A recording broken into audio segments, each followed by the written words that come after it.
India market invest মাইন্ডসেটে আপনাদের স্বাগত। যা চ্যানেল নতুন এসেছেন তাদেরকে প্লিজ চ্যানেলটাকে সাবস্ক্রাইব করবেন, লাইক করবেন, বেল আইকনটা প্রেস করবেন, তার সাথে অল বাটনটা প্রেস করবেন, নোটিফিকেশন সঙ্গে সঙ্গে আপনাদের কাছে গিয়ে পৌঁছাবে। স্যার, আজকে যদি আমরা আমাদের মার্কেটকে দেখি, অর্থাৎ নিফটি 50-কে দেখলে দেখা যাবে, দেখুন নিফটি 50 আজকে দিনও ফ্ল্যাট টাইপ পারফরমেন্স দেখাচ্ছে, যেটা গত কয়েকদিন ধরে দেখতে পাচ্ছি। তো দেখানোর পিছনে কারণ কি? কারণ হচ্ছে ট্যারিফ, যেটা ফাইনাল আউটকাম আসবে 9 জুলাই। তো আজকে 8 জুলাই, অর্থাৎ আগামীকাল। তো দেখলে দেখা যাবে, দেখুন লাস্ট 5 দিনে যদি দেখলে দেখা যাবে নিফটি 0.39%। চারটা দেখলেও বুঝতে পারবেন নিফটি কিন্তু কনসলিডেট করছে, ক্লিয়ার কাট কোনো ডিরেকশন পাচ্ছে না, কারণ আনসার্টেনিটি বজায় আছে। তো ভারতের ক্ষেত্রে কি হতে পারে? যদ্দূর যা শোনা যাচ্ছে যে হালকা মিনি ডিল হয়তো হতে পারে। আবার ভারত সরকার ইউএসের অটো পার্টস কোম্পানিগুলোর, অর্থাৎ অটো ইনসিলারি কোম্পানিগুলোর ওপরে একটা ট্রেড চাপাতে পারে বা ট্যাক্স চাপাতে পারে, যেরকম আমাদের অটো সেক্টরের কোম্পানিগুলোর ওপর চাপিয়েছিল।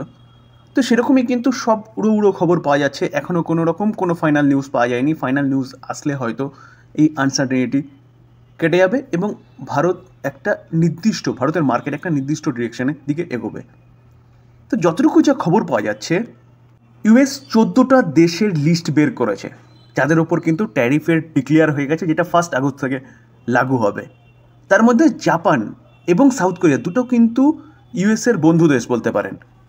তো ফ্রেন্ডলি কান্ট্রি, সেই কান্ট্রিগুলোর ওপরও কিন্তু 25% ট্যারিফ চাপিয়ে দিয়েছে অলরেডি ইউএস। তো দেখলে দেখা যাবে, দেখুন যে 14টা দেশের ওপরে তারা ট্যারিফ লাগিয়েছে না, সেই ট্যারিফগুলো তারা কিন্তু দিয়ে দিয়েছে। যেরকম লাওস 48% ছিল, সেটাকে কমিয়ে 40% কমেছে। মায়ানমার 44%, সেটাই কমিয়ে 40%। কম্বোডিয়া 49 থেকে 36, থাইল্যান্ড 36 ছিল, 36ই আছে। বাংলাদেশ 37 ছিল, সেটা কমিয়ে 35 করেছে। সার্বেরিয়া 37 ছিল, সেটা 35 করেছে। ইন্দোনেশিয়া 32, বোসনিয়া 35, সেটাকে 30 করেছে। তো এইভাবে দেখলে দেখা যাবে ম্যাক্সিমাম দেশগুলোর ক্ষেত্রে কিন্তু কমিয়েছে বা সেটাই বজায় রেখেছে। সাউথ আফ্রিকা 30 ছিল, 30 রেখেছে। তুনিশিয়া 28, 25। কাজাখস্তান 27, 25 কমিয়েছে। সাউথ কোরিয়া 25, 25 এবং জাপান ও মালয়েশিয়া, জাপানে 24 ছিল এবং মালয়েশিয়ারও 24 ছিল, সেটাকে কিন্তু বাড়িয়ে 25 করেছে। তো এই দুটো দেশের ক্ষেত্রে উল্টো প্রতিক্রিয়া দেখা গেছে, যে বাড়ানো হয়েছে। প্রতিকটা দেশের ক্ষেত্রে কমানো হয়েছে, কিন্তু জাপান এবং মালয়েশিয়ার ক্ষেত্রে 24 থেকে 25 করা হয়েছে। কারণ হিসেবে কি বলছে ডোনাল্ড ট্রাম্প এবং তার অ্যাডমিনিস্ট্রেটিভ, যে এই দুটো দেশ খুব ভালো কোঅপারেট করেনি ট্যারিফ নিয়ে ডিসকাশনের ক্ষেত্রে। এই যে যেসব দেশের নাম বললাম এবং যাদের ওপরে ট্যারিফ এরকমভাবে আরোপ করা হয়েছে, সেগুলো কার্যকরী হবে 1 আগস্ট থেকে।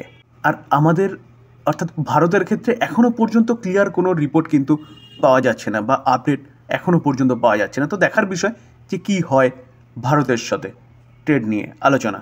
তো এর ওপর আগামী দিনের মার্কেট কিন্তু ডিপেন্ড করছে কোন দিকে মুভমেন্ট দেখাবে। বিএসসি, বোম্বে স্টক এক্সচেঞ্জ, দেখলে দেখা যাবে আজকের দিনেও কোম্পানিটা প্রায় 6.5% মতন একটা ডাউনসাইড মুভমেন্ট দেখাচ্ছে। শুধু বিএসসি নয় sir, share market listed company CDSL, এই কোম্পানিটাকেও দেখলে দেখা যাবে আজকের দিনে কোম্পানিটা এখনও পর্যন্ত 1.36% ডাউনসাইড মুভমেন্ট দেখাচ্ছে। ডাউনসাইড মুভমেন্ট কিন্তু আর্লি মর্নিংয়ে আরও ছিল, সেখান থেকে অনেকটা রিকভারি করেছে কোম্পানিটা। আরেকটা ব্রোকিং হাউস অ্যাঞ্জেলো ওয়ান, যেই কোম্পানিটারও বিজনেস শেয়ার মার্কেট রিলেটেড, এই কোম্পানিটাকেও দেখলে দেখা যাবে, দেখুন আজকের দিনে কোম্পানিটা 3.5% মতন একটা ডাউনসাইড মুভমেন্ট দেখাচ্ছে, যেখানে এই কোম্পানিটা আরও নিচে এসেছিল, কিছুটা রিকভারি করেছে বলে কোম্পানিটার এরকম একটা সিচুয়েশানে এসে দাঁড়িয়েছে। MCX, multi community exchange of India, তো এই এক্সচেঞ্জকে দেখলে দেখা যাবে, যেটা এমসিএক্স, এই এক্সচেঞ্জও কিন্তু আজকের দিনে প্রায় 3% মতন একটা ডাউনসাইড মুভমেন্ট দেখাচ্ছে। তো এরকমটা কেন হচ্ছে, যেখানে শেয়ার মার্কেট ট্রেডেড কোম্পানিগুলোর মধ্যে কিন্তু একটা ভারী ভরকম গিরাবট দেখা যাচ্ছে। স্যার, বিএসসি সহ শেয়ার মার্কেট রিলেটেড কোম্পানিগুলো নিচে আসার পিছনে অনেকগুলো কারণ কাজ করছে। তার মধ্যে একটা প্রধান কারণ হচ্ছে সেবির যে ব্যান করেছে জানে স্ট্রিট। তো এই যে ব্রোকিং হাউস বলুন বা একটা দিগ্গজ ইনভেস্টমেন্ট ফার্ম বলুন, তো এদেরকে যে ব্যান করেছে, কারণ বিভিন্ন রকম ফল্ট দেখা গেছে ডেরিভেটিভ সেগমেন্টে, যার জন্য সেবি ব্যান করেছে। তো এই জায়গায় দাঁড়িয়ে লিকুইডিটি অনেকটা কমে গেছে মার্কেটের মধ্যে, কারণ একটা দিগ্গজ ইনভেস্টার ফার্ম কিন্তু এই জানে স্ট্রিট। তো সেবি এই জানে স্ট্রিট এই ফার্মটার বিরুদ্ধে স্টেপ নিয়েছে, তাকে পুরোপুরি ব্যান্ড করা হয়েছে ইন্ডিয়ান মার্কেট থেকে, এবং তার পাশাপাশি পেনাল্টিও আরোপ করা হয়েছে। তো এই কোম্পানিটা বা এই ফার্মটা এখন কোথায় গেছে? আইনের দ্বারস্থ হয়েছে। তো লেন্দি প্রসেস চলবে। তো এই জায়গায় দাঁড়িয়ে মার্কেটের লিকুইডিটির অভাব হয়েছে, বা লিকুইডিটি অনেকটা কমে গেছে, যার জন্যে বলতে পারেন যে বিএসসির এই অবস্থা। তার পাশাপাশি আরেকটাও কারণ হতে পারে। জিনিসটা কি, যে কোনো একটা বিদেশি হোক আর দেশি হোক ব্রোকিং হাউস বা যে কোনো একটা ফার্ম আসছে আমাদের দেশে, ঘোটালা করছে, চলে যাচ্ছে এবং ধরা পড়ছে অনেক পরে, যার ফলে বলতে পারেন যে ভারতের ইকুইটি মার্কেটের থেকে আজকের দিনে আপনি ট্রেড করছেন ডেরিভেটিভে বা যে কোনো জায়গায় করুন না কেন, 1 মাস পর বা 6 মাস পর বুঝতে পারলেন যে কোনো একটা ডিফল্ট করেছে কেউ, বা কেউ এই জানে স্ট্রিটের মতন কিছু একটা করেছে, যার ফলে আমি যে ডেরিভেটিভতে লসটা খেয়েছিলাম সেই লসটা তার জন্যই হয়েছে। তো 10 মাস পরে জেনে আপনি কী করবেন? আপনার তো লস হয়েই গেছে। তো এই জায়গায় দাঁড়িয়ে ডেরিভেটিভ মার্কেটের ওপরে ফেথ অনেকটা কিন্তু নড়বড় করছে। যেই স্টেপটা কিন্তু সেবির প্রথম দিকেই নেওয়া উচিত ছিল, সেই স্টেপটা হয়ে যাওয়ার পরে নিচ্ছে। দেখুন স্যার, এই আর্টিকেল দেখলেও দেখাবে বিএসসি, নুভামা এবং সিডিএসএল আজকের দিনে আপ টু 7% মতো পর্যন্ত পড়েছে। পড়ার পিছনে মেন কারণ বলছে ভলিউম কনসার্ন। তার পাশাপাশি সেবি আরেকটা আপডেট ডিক্লেয়ার করেছে F&O সেগমেন্টের লস নিয়ে। তো চলুন রিটেলারদের লস নিয়ে তো চলুন দেখে নিই। বলছে কি, the market regulator new study show individual trader net loss বেড়েছে কত?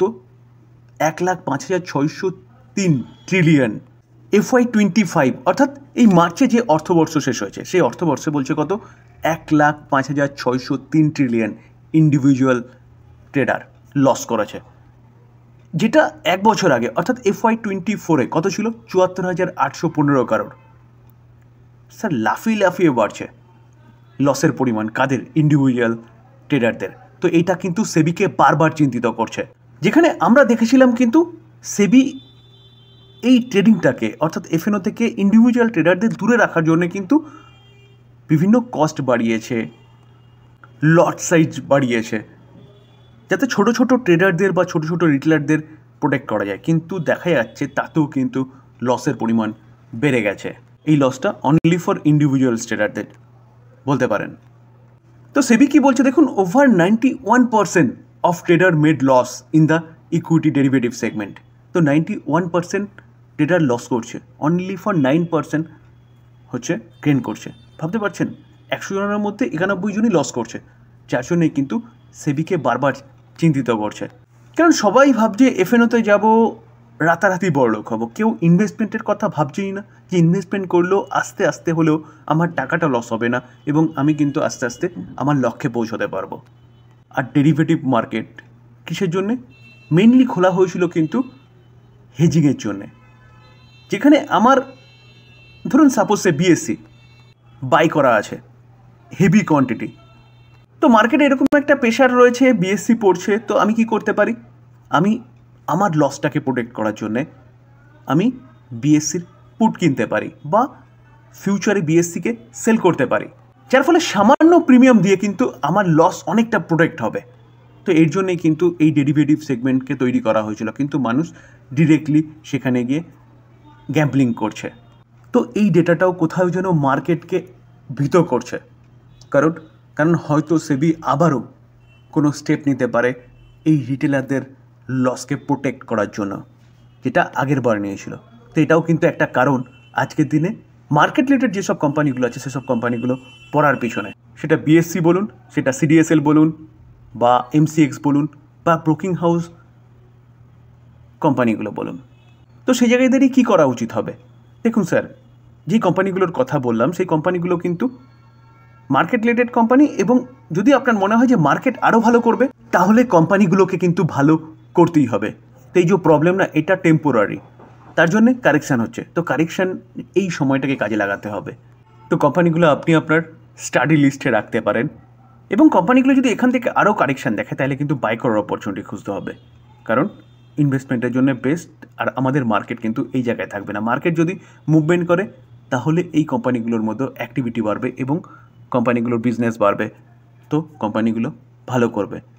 ডিসক্লেমার দিয়ে রাখি স্যার, এই ভিডিওতে যেসব কোম্পানিগুলো নিয়ে আলোচনা করলাম সেসব কোম্পানিগুলোর সম্বন্ধে নিউজ পাওয়া যাচ্ছে, সেগুলো আপনাদের সামনে তুলে ধরার চেষ্টা করলাম মাত্র। তো এটাকে কেউ বাই রেকমেন্ডেশন হিসেবে নেবেন না। আমাদের পোর্টফোলিওতে যেসব কোম্পানিগুলো আছে সেসব কোম্পানিগুলোর সম্বন্ধে কী নিউজ পাওয়া যাচ্ছে সেগুলো কিন্তু আমাদের অবশ্যই জানা দরকার, তার জন্যই এই আলোচনা। তো প্লিজ আবারও বলছি, এটাকে কেউ বাই রেকমেন্ডেশন হিসেবে নেবেন না। বাই করবেন, নিজে ভালো মতন অ্যানালাইসিস করবেন, নিজে রিস্ক বুঝবেন, তারপরে বাই করবেন।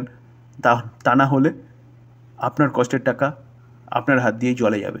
থ্যাংক ইউ, ভালো থাকবেন।